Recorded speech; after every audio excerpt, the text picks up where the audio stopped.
Halo teman-teman Autosektor, kembali lagi bersama gue Idan. Dan kali ini gue akan nge-review Ridwan Hanif ya.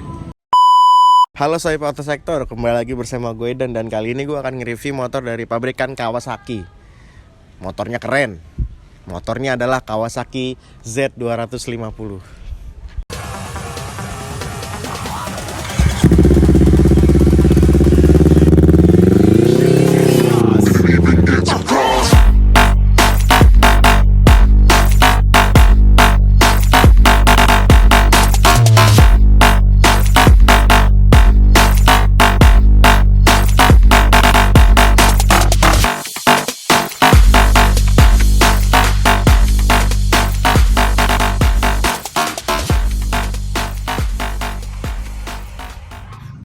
Nah, sebenarnya motor ini itu sudah keluaran tahun 2015. Dari segi tahun memang cukup tua, tapi kalau dilihat dari body dan overall semua bodinya itu masih sangat futuristis dan juga sebenarnya masih nggak kalah zaman gitu, nggak kemakan zaman modelnya. Nah, kuncinya itu kayak gini. Jadi kuncinya benar-benar kayak motor tahun 2015 aja, kayak gini doang kuncinya, gantungan kunci yang punya motor. Apakah motor ini masih layak untuk dibeli pada tahun 2021? Sementara ini motor tahun 2015 kan ya, udah tua banget. Nanti kita akan cari tahu di video ini selengkapnya seperti apa.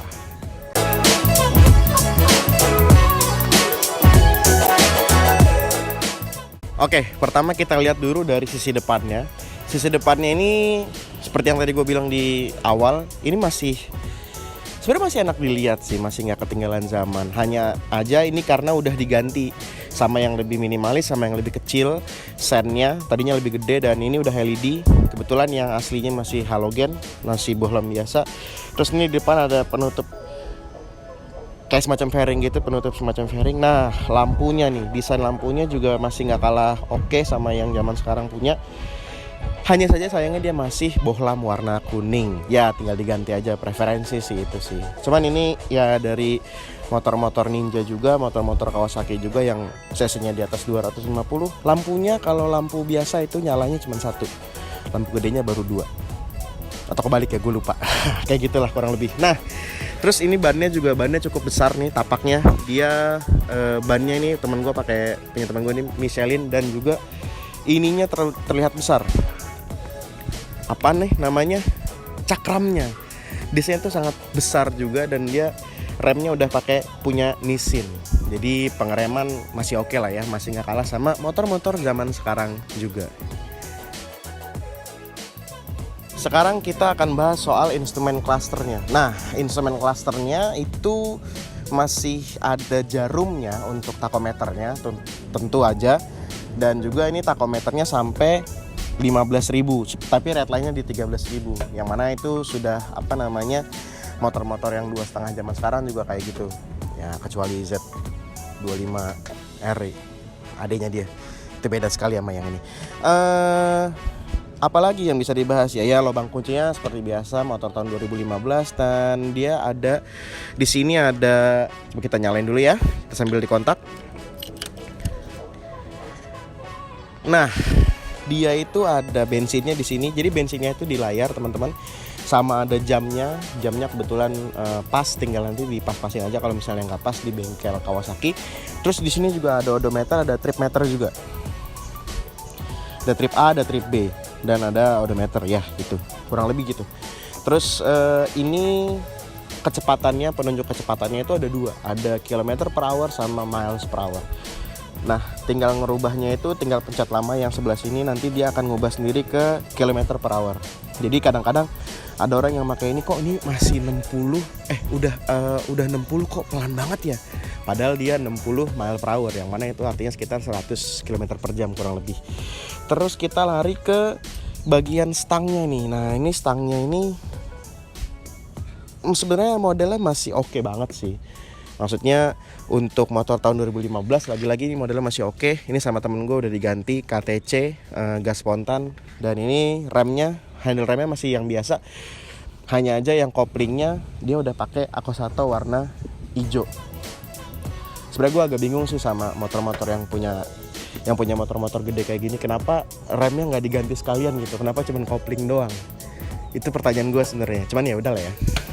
Bukan punya gue juga dan dia juga. Tombol-tombol switchnya masih ya motor 2015. Dan yang ininya ini kalau nggak salah udah diganti juga deh. Ini kalau nggak salah ya. Cuman aslinya nggak kayak gini kayaknya. Atau sih kayak gini juga ya. Gue belum terlalu banyak tahu ya. Jadi gitu. Dan ini ada tempat oli remnya untuk rem depannya. Oh ya teman-teman, tadi gue lupa sedikit. Jadi ini temen gue udah pakai Riser, merek Nitex, sama ini sebenarnya udah nggak asli ya. Ini bukan yang aslinya, ini pakai punya KTC. Jadi sesuai sama gas spontannya. Gitu. Nah sekarang kita bahas dari sektor mesinnya. Mesinnya ini sebenarnya 249 cc, tenaganya 21 Nm dan tenaganya itu 32 horsepower. Jadi kayaknya ini dibikin karakternya supaya Newton meternya kecil, supaya torsinya kecil. Jadi nggak terlalu ngejambak banget di bawahnya. Tapi emang ini larinya di atas sih, larinya di atas banget motor ini. Terus dia udah pakai ya kayak motor-motor 2,5 yang lainnya, dia udah pakai 6 gear atau 6 percepatan motornya. Terus dia juga pakai liquid cooler. Jadi di sini ada semacam kayak radiator gitu. Dia pakai liquid untuk mendinginkan mesinnya karena memang motor cc gede biasanya panas. Oke, sekarang kita ke sektor knalpot. Dan di sini banyak banget part-part yang udah diganti. Di sini ada exhaust hanger dari WR3 dan juga ini ada exhaust protector dari Nitex. Untuk knalpotnya sendiri dia udah pakai racing claw. Ini full karbon ya, cuman ini hanya silinsernya aja, nggak full system. Dan ini silinsernya pakai dan ini leherannya dia pakai nggak tahu deh, pokoknya produk Malaysia. Ini sebelum ini motornya dibeli bekas by the way sama temen gue. Jadi udah knalpotnya udah racing, cuman dia pakai ini kayaknya knalpot buatan Malaysia. Hanya saja ini kayaknya knalpotnya udah sedikit bocor. Ini karbonnya gue nggak ngerti lah kayak gimana. Ini udah ada bocor sedikit. Jadi kalau lu naik motor ini terus habis itu kakinya ke bawah lagi macet-macet, ada angin sedikit keluar. Itu adalah knalpot bocor. Nah bagian belakangnya juga udah mantep nih. Coba kita lihat ke sini. Nah ini ada yang namanya disc brake. Jadi rem belakangnya juga udah disc brake. Ban belakangnya gede banget, lebar banget. Ini pakai bannya Michelin. Ukurannya coba kita lihat dulu. Ukurannya 160/60. 160/60 ini ring 17, ZR17. Jadi diameter dari ban dan lebarnya itu 17 inci. Dan juga ini velgnya velg bawaan ya, velg racing. Tapi yang menjadikan motor ini enak handlingnya dan juga pembawaannya serta pengeremannya adalah ini nih, disc brake di belakangnya yang cukup besar. Rem belakangnya juga Nissin. Oke, jadi kita sekarang berlanjut ke bagian belakangnya. Nah, bagian belakangnya ini sebenarnya nah ini kelihatan tuanya di sebelah sini nih, desain bagian belakangnya. Karena motor-motor sekarang bagian belakangnya itu udah lebih keren daripada yang ini. Dan ini masih bisa mengakomodir satu orang penumpang lagi di belakang. Cuman ya seperti motor-motor besar atau moge-moge, kalau bawa cewek ya pasang spakbor lah ya minimal. Cuman ini nggak dipasang spakbor sama yang punya. Padahal yang punya cewek, soalnya dia naik mobil, jadi ceweknya nggak dibawa naik ini. Nah, ngomong-ngomong soal spakbor, ini spakbor udah dicopot tadi gue udah bilang. Dan dia pakai ini nih, dia ganti dengan tilt ID. Nah, sebenarnya ownernya ini maunya 3-in-1 di sini, cuman karena low budget, jadi dia hanya pakai sen kecil di sebelah sini. Dan ini kalau nggak salah masih halogen, cuman dia kayak pakai ada semacam bulat-bulat karet-karet gitu yang bikin kesan sen ini tuh kayak sen LED. Dan ya remnya ya gitu aja, udah warna merah gini aja udah. Dan dia masih bohlam biasa. Oke, sekarang kira-kira kurang lebih gitu aja ya yang bisa kita bahas dari yang ada terlihat pada motor ini. Sekarang kita bahas dulu yang paling penting menurut gua adalah salah satu bagian penting dari motor, yaitu adalah suaranya atau knalpotnya. Karena ini udah diganti knalpotnya pakai racing claw. Sekarang kita dengar suaranya kayak apa. Kita nyalakan dulu motornya. Cuman sorry banget ini gue kayaknya nggak bisa geber-geber, jadi cuman idle aja karena posisinya ada di dalam kompleks. Sebenarnya nggak enak juga dinyalain, cuman ya udahlah ya. Sekarang kita dengar suaranya seperti apa.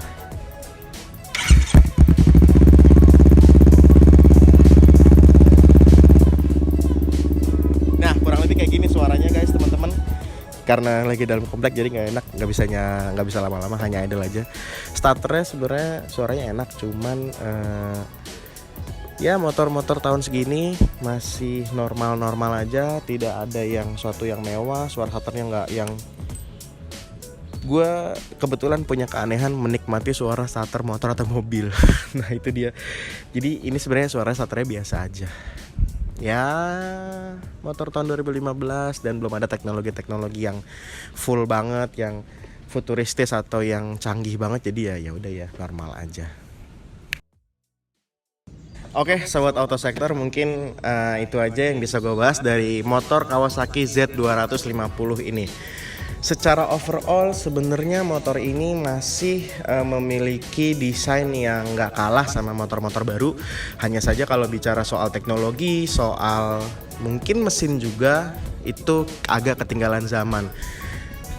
Kawasaki juga udah ngeluarin ZX25R yang lebih futuristis, yang lebih pokoknya lebih menggemparkan pasar dunia permotoran. Pada saat itu harganya juga mahal, harga bekasnya lebih tinggi daripada harga barunya, which is itu sebuah investasi menurut gua. Kalau untuk motor ini sendiri sebenarnya desainnya masih bisa mengikuti zaman pada sekarang ini, terutama bagian depan dan juga bagian tengahnya. Kalau yang tadi gue bilang bagian belakangnya itu ya itu yang bikin tua, itu bagian belakangnya. Tapi kalau bagian tengah dan bagian depannya masih sangat oke. Terus untuk dari segi mesin 249 cc, 250 cc, tenaganya torsinya 21 Nm dan tenaganya 32 horsepower. Menurut gue masih sangat bisa ditoleransi oleh kita karena ya kita mau sama ngebut apa sih di jalan kan, di jalan nggak boleh ngebut juga. Dan ini penyaluran tenaganya juga dia smooth ya. Kalau dibawa di jalan biasa itu nggak yang terlalu menggebu-gebu di awal, tapi di atasnya nggak ada. Ini justru di atasnya mainnya. Walaupun ini konfigurasi mesinnya DOHC. Jadi secara overall apakah motor ini layak untuk dibeli pada tahun 2021? Beli motor tahun 2015 menurut gua masih sangat worth it. Dengan pertimbangan-pertimbangan yang tadi gue bilang di bawah. Selama lu nggak ngeliat belakangnya aja. Sama jangan lupa ya, kasih spakbor motor belakang, kasihan yang dibonceng, becek guys. Mungkin itu aja yang kita bisa bahas dari motor ini. Terima kasih telah menonton sobat auto sektor. Sampai jumpa di video berikutnya. Bye bye.